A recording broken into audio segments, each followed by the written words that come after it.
Chapter 27 Camps 5 and 6. Because of our late start, I thought Camp 4 was close, but we didn't get to the dreaded wall leading up to it until well after dark. We're climbing the wall at night. I asked shocked. Zopa took off his mask. It's the only way to get into Camp 4 unnoticed. Everyone will be asleep. They would be in their tents all right. The wind was howling and it hadn't stopped snowing all day. But from our last experience, I knew they wouldn't be sleeping. If they were like me when I was up there, they would be lying in their sleeping bags wondering if there was enough air to keep them alive through the night. The last time we were here, it took me over 5 hours to reach the top, and I nearly gave up on the way. The weather was worse now, and it was dark. Yogi and Yash had thrown a rope over the side for us to use. "You'll need headlamps," Zopa said. "Right," I said. Slide the Jumar up the rope. Step, breathe. Jumar, step. Jumar, think, look up, think again. Step, rest, rest, rest. Hug the wall, pray. The same routine. But in a strange way, the climb was easier, or at least less scary, with the headlamp. The light kept me focused on the ice and rock in front of me. I had no idea where the top or bottom was until a light appeared over the edge about 10 feet above me. It was Yogi, although it was hard to tell, bundled up like he was. I managed to get to the top without his having to grab me. As I rested on my knees, trying to catch my breath and not puke, I looked at my watch. I had climbed the wall in less than 5 hours this time. 15 minutes later, Sunjo came over the top, looking like he was about to pass out. I shouted in his ear that he had made it up the wall a half hour faster than he had last time. This seemed to cheer him up. He managed to get to his feet. Zopa was last. He was in terrible shape. It took all three of us to pull him over the edge, and when we got him there, he didn't move. I checked his oxygen tank. It was empty.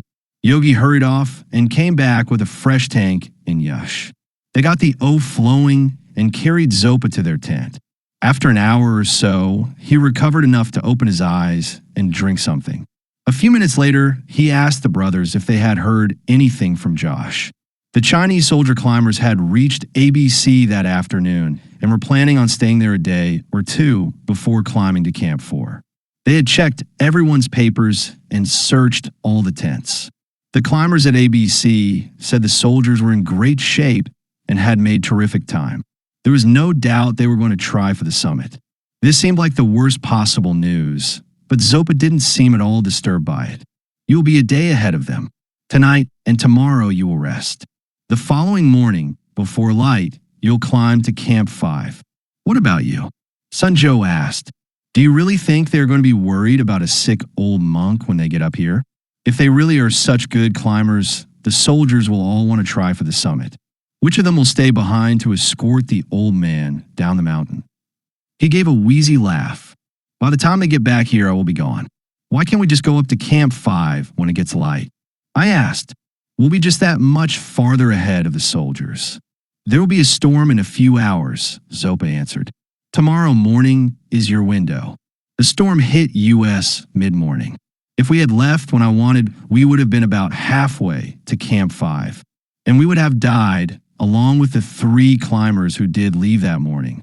None of them made it to Camp 5, and nobody could help them. The weather was too severe. I tried to write in my Moleskine and found that I couldn't concentrate long enough to string more than 2 or 3 words together at a time. After a while, I gave up and managed to get a little sleep, and so did Sunjo, mostly because there was nothing else to do but lie in the tent. Zopa didn't want us wandering around camp. Not that we had the energy, and the storm was so bad, everyone there was hunkered down waiting for it to stop. About 8 o'clock that night it did, suddenly.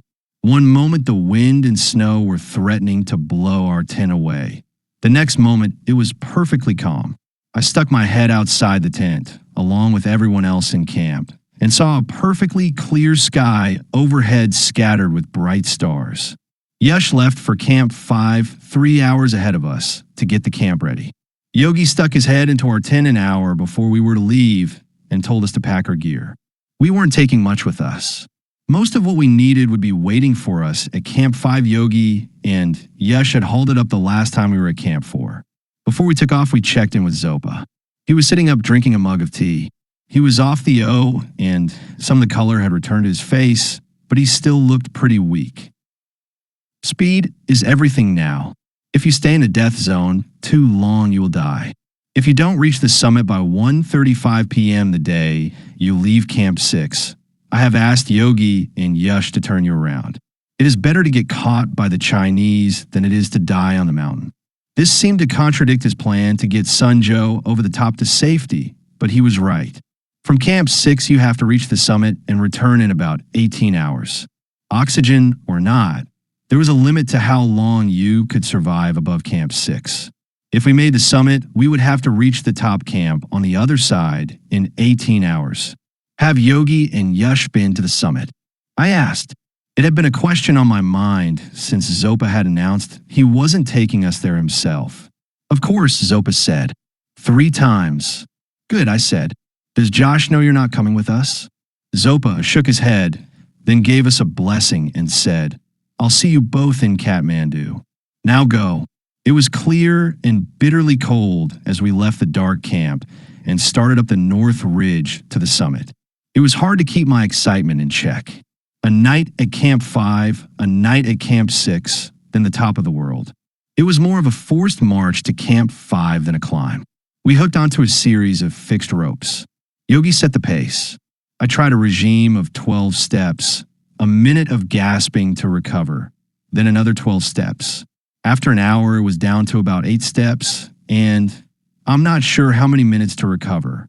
It was hard to believe that some climbers had made it to the summit without any supplemental O at all. Josh was one of them. Although I suspected on this trip he would be sucking down the O, if for no other reason than to stay sharp so he didn't lose one of his clients. The sun came up and gave us the best view of Everest's pyramidal summit yet. It was enormous. Coming off the top was a disk of ice crystals against the blue sky. The sight inspired my sluggish brain to remember the camera, which I had put in my pocket before we left Camp 4. I shouted ahead at Sunjo to wait up, which he was more than happy to do. When I got to him, I took off my outer mittens, pushed the record button, and tried to imitate JR as best as I could. What are you feeling right now? I asked. You're less than a mile from the highest point on Earth. I had him framed perfectly against the summit. Frightened, Sunjo said, and hopeful, and worried about my grandfather. I had no idea it would be this hard. That's about all my unmittened fingers could take. I can film you now if you like, Sunjo offered. Nah, that's all right. We have to get moving. About half an hour later, we saw our first corpse. Sunjo saw it first. I walked up to him as he was staring down at it. Yogi had breezed by as if he hadn't noticed, but I bet he had. It was a woman. About 50 feet away was another corpse, but I couldn't tell what it was because it was lying face down. I had never seen a dead person, let alone a frozen dead person. She looked more like a wax figure than a former human being, and in a way this was even more disturbing to me. She had been there a while, if her shredded clothes were any indication. It looked like she had died sitting up and had fallen over on her side. She was only a few hours from her tent at Camp 4. I'm not sure how long we stood there staring, and we would have stood there a lot longer if Yogi hadn't shouted at us to hurry up. After 5 more corpses, I stopped looking. At noon, we came to a steeper part of the North Ridge. It was much colder. The fixed ropes were frozen, and Sherpas had chipped shallow steps into the ice to make it easier to climb. Yogi waited for us to catch up to him. He pointed to the tents down at Camp 4, then up to tents at Camp 5, and said something in Nepalese. Halfway, Sunjo translated. 6 hours to go. To make that 6 hours worse, the wind picked up. We had to bend over as we climbed, so we weren't blown off the ridge. My initial excitement was long gone. I think the only thing that kept me going were the OS waiting for me up ahead. I don't know what kept Sunjo going. Probably the Chinese climbers behind him and freedom ahead.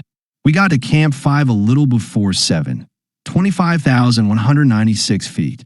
It seemed impossible that we could ever go any farther. It was the end of the world, and it really wasn't a camp. It was a series of cleared platforms stretching up the North Ridge for at least a quarter of a mile, with absolutely no shelter from the howling wind. The big platforms could hold 5 or 6 tents, the small platforms 1 or 2. Several of the platforms had tents on them, but it was hard to say how many people were up there. I suspected most of the tents were waiting for climbers coming up from Camp 4 or down from Camp 6 after their summit attempt. Our tiny rubble pile was just big enough for 2 tents pitched on the garbage of the former occupants.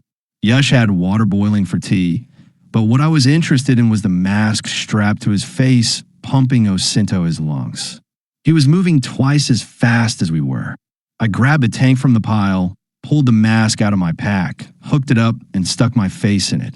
The feeling I had with the first lungful of oxygen is indescribable. Bliss is about as close as I can come, but it was way beyond that. Yash helped Sunjo set up his rig, and when he got on, we looked at each other and started laughing. We were going to live. We might even make it to the summit. The Chinese are heading up to Camp 4 tomorrow. One of the climbers from ABC told Josh. You're kidding, Josh said. What about acclimatization? These guys are acclimated. One of our climbers speaks a little Chinese. They told her they were up on K2 when they were ordered to come here. They haven't said it, but I don't think they're coming back down until they take a shot at the summit. They're like climbing machines. When are you heading up? The day after tomorrow if the weather's good, Josh answered. I was going to hold off a little longer, but I took my people out for a climb today, and they all did pretty well. The virus seems to have run its course. We're heading up to Camp 4 in the morning. We'll see you on the way back down. Good luck. Out. This was probably the last transmission we would hear. I wondered if Josh would be worried when he didn't pass me on his way up. I asked Sunjo how he was doing. The oxygen helps, but I'm still concerned. I had a lot of trouble today. You're not the only one. It's hard up here. I have to make it, he said. For my sisters and my mother. Those were great reasons to risk your life, I thought. But why was I doing it? For Josh's business? For my ego? Now that my brain had oxygen, I found myself really missing the 2 Ps, my mom, and even Rolf. This got me to thinking about the corpses we saw on the way up here. Who had they left behind? These were very uncomfortable questions to fall asleep on. The oxygen was wonderful, but the masks were a pain in the butt to sleep in. It was hard to find a position where the straps didn't dig into your face. Also, the exhaust system stank. Small pools of icy slime collected in the mouthpiece valve. While I moved my head, slushy spit ran down my neck. Because of this, Sunjo and I were up early. We checked and rechecked our gear. Leaving something behind like a spare headlamp battery or a glove could be a death sentence. Yogi took the lead this time, leaving Yash to take us up to Camp 6. Our first obstacle was a steep snowfield that we had a 4-point with ice axes and crampons. Stupidly, I assumed that now that we were on OS, it would be like climbing at sea level. Nothing could be further from the truth. By the time we reached the top of the snowfield, my lungs were screaming for air. I thought there was something the matter with my mask or the tank had run out of oxygen, but everything was working perfectly. The 2 liters of oxygen didn't simulate sea level. It simply allowed me to stay alive above 25,000 feet. And there was a huge difference between lying in a tent, doing virtually nothing, and climbing a steep snowfield on all 4s. I took the little camera out and filmed Sunjo crabbing his way up to me. By the expression on his face, I could see he was having the same, oh revelation, I just had. I don't think I can make it. He gasped. I'm serious, Peak. This is too much. We just pushed it too hard going up the field. I said with a confidence I didn't feel. We'll just have to pace ourselves. He nodded, but there was fear in his eyes. I knew exactly how he felt. We had passed another 3 or 4 corpses on the way up. A few hours later, I stopped to rest and looked at my altimeter watch. We had just passed 26,000 feet and were officially in the death zone. Every minute from now on, we were dying a little. We stumbled into Camp 6 like 3 zombies. Yogi had the tents set up, but he didn't look much better than we did. He told Sunjo to get our stove going to boil snow and drink as much water as we could. The very idea of drinking or eating anything made my stomach lurch. I turned on the video camera and shot Sunjo lighting the stove or trying to light the stove. It must have taken him 50 strokes to get the cigarette lighter going in the thin air. When it finally ignited, his thumb was bleeding like he had sliced it open with a knife. We gagged down as much water and food as we could, then wrapped up in our sleeping bags to wait. Sleep was out of the question. The inside of the tent was filled with a thin layer of frost from our breath. Every time one of us moved, the freezing crystals fell on our faces. They say that when you die, your life flashes before your eyes. Mine was passing before my eyes in slow motion like a horror movie. I think it was the corpses that did it. I thought of Mom falling off that wall, the boy I'd never met falling off the Flatiron building, Sunjo hanging by a thread on that ice wall, and Sunjo's father saving my father, then dying of heart failure. The only thing that stopped the depressing playback was the tent flap opening and the appearance of Yogi's masked face. "We go," he said. Well, not quite. It was more like, "We get ready to go."